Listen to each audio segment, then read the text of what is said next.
Selamat pagi, hari ini kita mau belajar tentang pentingnya udara bersih bagi pernapasan pada subtema 2 pada pembelajaran 3 dan 4.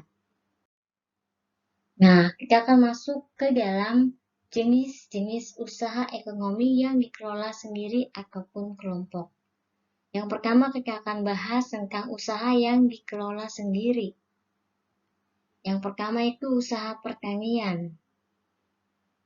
Dikelola secara perorangan, kemudian memiliki modal yang terbatas, kemudian lahan yang digarap berupa lahan persawahan atau tegalan.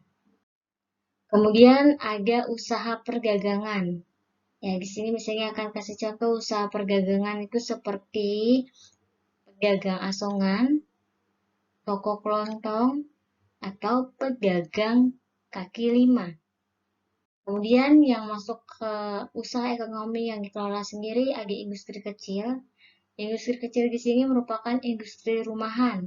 Misalnya ada industri pembuatan mebel, ada industri pembuatan gerabah atau keramik, kemudian ada industri untuk anyaman rotan.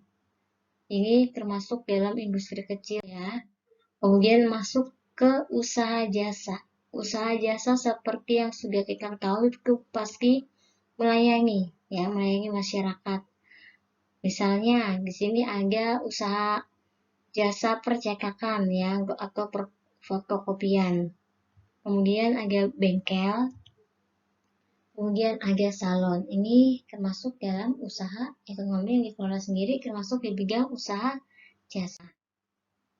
Nah, sekarang usaha ekonomi yang dikelola kelompok. Yang pertama itu ada firma. Ya, firma adalah usaha ekonomi bersama yang didirikan oleh sekurang-kurangnya 2 sekutu. Setiap anggota firma memiliki hak untuk bertindak atas nama firma. Anggota firma bertanggung jawab atas resiko kerugian firma. Kemudian ada CV atau Persekutuan Komanditer. Didirikan sekurang-kurangnya 2 orang, ada anggota pasif dan anggota aktif. Kemudian anggota aktif berperan sebagai investor dan pengelola CV. Sedangkan anggota pasif bertanggung jawab dalam pemberian modal usaha. Kemudian ada perseroan terbatas atau PT. Usaha bersama yang modalnya berupa kumpulan saham. Saham di sini diartikan sebagai bukti kepemilikan suatu perusahaan atas penyetoran modal. Kemudian ada BUMN, Badan Usaha Milik Negara, yaitu sebuah perusahaan yang seluruh sebagian modalnya dimiliki oleh negara. BUMN dapat berbentuk perum atau perusahaan umum dan perseroan terbatas atau PT. Ya, di sini ada perusahaan kereta api atau PT KAI, ada juga Peruri ya untuk percetakan uang negara. Kemudian ada juga di sini disebutkan contohnya ada Bulog. Nah, kemudian usaha ekonomi yang dikelola kelompok ada lagi badan usaha milik daerah. Tujuannya untuk melaksanakan pembangunan ekonomi daerah dan pembangunan ekonomi nasional. Kemudian melakukan atau memenuhi kebutuhan rakyat dan menyediakan lapangan kerja untuk mewujudkan masyarakat adil dan makmur. Kemudian ada koperasi. Koperasi itu termasuk usaha yang dikelola kelompok. Koperasi merupakan usaha bersama berdasarkan asas kekeluargaan. Di dalam koperasi ada 2 simpangan, yaitu simpangan wajib dan simpangan pokok.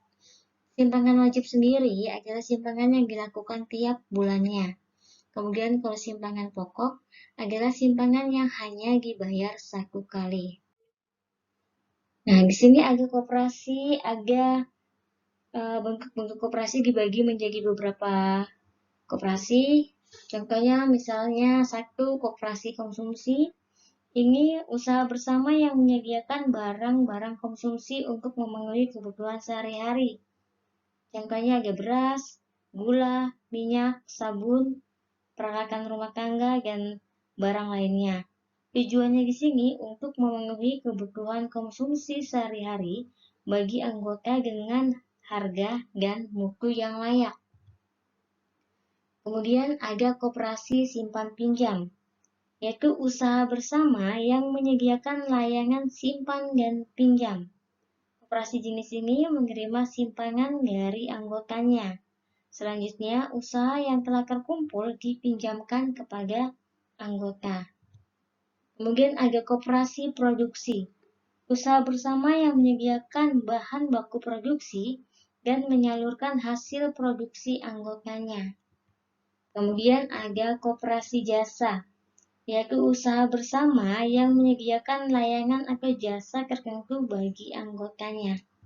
Kemudian yang terakhir ada koperasi serba usaha. Usaha bersama mengelola berbagai jenis usaha. Misalnya dalam koperasi serba usaha ini, penyediaan barang konsumsi, terus simpan pinjam, terus penyediaan bahan baku, dan penyaluran hasil produksi. Contoh dari koperasi serba usaha ini adalah KUD, Koperasi Unit Desa. Nah, kemudian pengaruh kegiatan ekonomi terhadap kesejahteraan masyarakat itu ada meliputi apa saja? Yang pertama ada produksi, itu menghasilkan barang, kemudian ada distribusi, menyalurkan hasil produksi dan produsen kepada konsumen, kemudian ada konsumsi, menghabiskan atau mengurangi nilai guna barang dan jasa. Kemudian kita akan masuk ke cerpen, cerita pendek. Nah, ada langkah-langkah dalam menggali informasi dalam cerpen. Yang pertama, bacalah cerpen dengan seksama. Kemudian buatlah daftar pertanyaan sebanyak-banyaknya. Daftar pertanyaan di sini menggunakan kata tanya apa, mengapa, bagaimana, gimana, dan kata tanya yang lainnya yang sudah kita pelajari.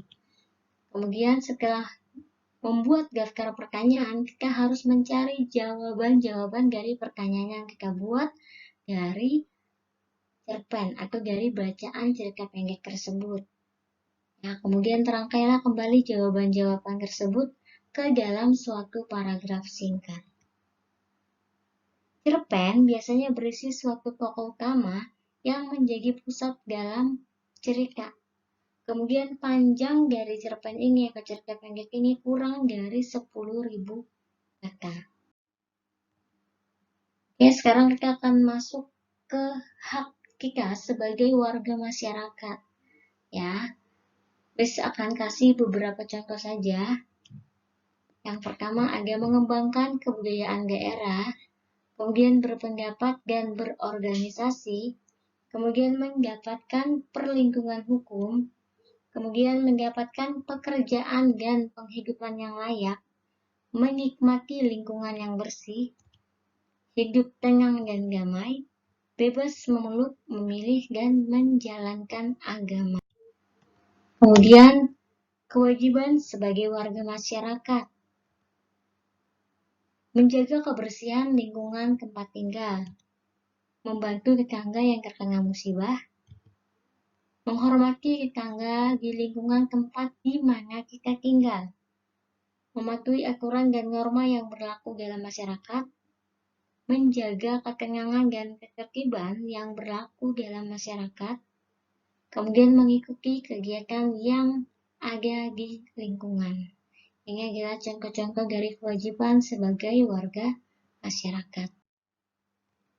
Sekian, terima kasih pembelajaran hari ini. Tuhan Yesus memberkati.